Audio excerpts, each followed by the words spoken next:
बिस्मिल्लाहिर्रहमानिर्रहीम। Third year. आज हमारा टॉपिक है behaviour of short run cost concepts. जो शॉर्ट रन कॉस्ट कर्व्स होते हैं उनका किस तरह का तर्ज अमल होता है, वो किस शेप के होते हैं, किस टाइप के होते हैं, ये आज हम लोग देखेंगे। सबसे पहले हम लोग देखते हैं एवरेज फिक्स कॉस्ट।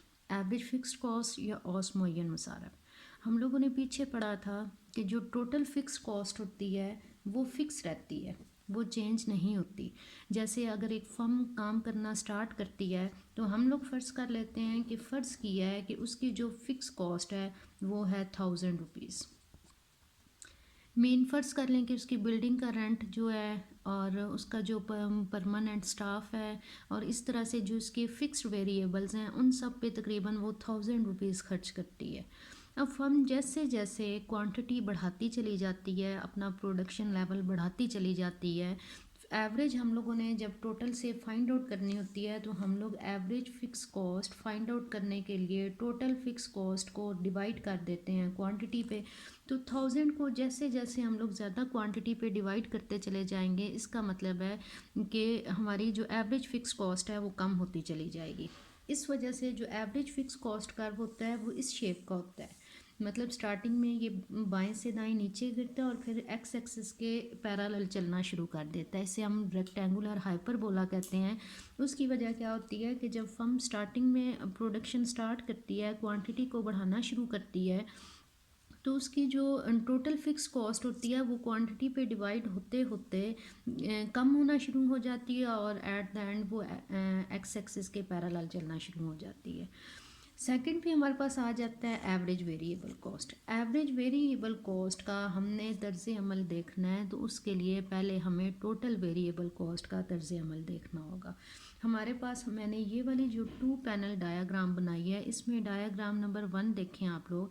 इसमें ये वाला जो कर्व है ये टोटल वेरिएबल कॉस्ट का कर्व है। अब इसका ये पॉइंट ए है, ये पॉइंट बी है, ये पॉइंट सी है और ये वाला इसका पॉइंट डी है। अब ये वाला जो कर्व होता है टोटल वेरिएबल कॉस्ट कर्व, इसकी slope average variable cost curve की स्लोप को तय करती है। अब इस कर्व में आप लोग देखें कि स्टार्टिंग में हमने अगर इसकी स्लोप चेक करनी है तो हम लोग यहाँ पे एक डॉटेड लाइन बनाएंगे। हम लोग पॉइंट ए से लेके ओरिजिन तक एक डॉटेड लाइन बनाएंगे। इसी तरह से पॉइंट बी से लेके ओरिजिन तक एक डॉटेड लाइन बना ली। हम लोग इसी तरह से पॉइंट सी से एक डॉटेड लाइन बना लेंगे और इसी तरह से पॉइंट डी से हम लोग एक डॉटेड लाइन जो है वो बना लेंगे। अब ये लाइंस क्या शो कर रही हैं कि स्टार्टिंग में पॉइंट ए पे अगर हम लोग देखते हैं तो कर्व की स्लोप ज़्यादा है, उसके बाद इसकी स्लोप गिरना शुरू हो जाती है। पॉइंट सी पे इसकी स्लोप तकरीबन ख़त्म हो जाती है और पॉइंट डी पे फिर से इसकी स्लोप ज़्यादा हो जाती है। स्टार्टिंग में जब इस कर्व की स्लोप गिरना शुरू हो जाती है, स्टार्टिंग में ये वाला जो पॉइंट ए होता है ये इस पॉइंट ए को तय करता है। उसके बाद जब इसकी स्लोप गिरना शुरू होती है तो एवरेज वेरिएबल कॉस्ट कर्व गिरना शुरू हो जाता है। जब पॉइंट सी पे आके इसकी स्लोप ख़त्म हो जाती है तो हम एवरेज वेरिएबल कॉस्ट कर्व के मिनिमम पॉइंट पे आ जाते हैं। उसके बाद फिर से जब इसकी स्लोप बढ़ना शुरू हो जाती है तो एवरेज वेरिएबल कॉस्ट कर्व जो है ये ऊपर चढ़ना शुरू हो जाता है। इस तरह से हम लोग देखते हैं कि जैसे जैसे फर्म ज़्यादा क्वांटिटी पैदा करती है उसकी एवरेज वेरिएबल कॉस्ट स्टार्टिंग में गिरती है, अपने मिनिमम पॉइंट पे पहुंचती है, उसके बाद फिर से बढ़ना शुरू हो जाती है। एवरेज वेरिएबल कॉस्ट कर्व, इसके 3 तरह के बिहेवियर हम लोग यहाँ पे देख सकते हैं। Falling of average variable cost curve, starting में average variable cost curve fall कर रहा है, उसके बाद minimum of average cost curve, हम इसके मिनिमम पॉइंट पे पहुंचते हैं। उसके बाद rising of average variable cost curve, उसके बाद average variable cost curve rise करना शुरू हो जाता है।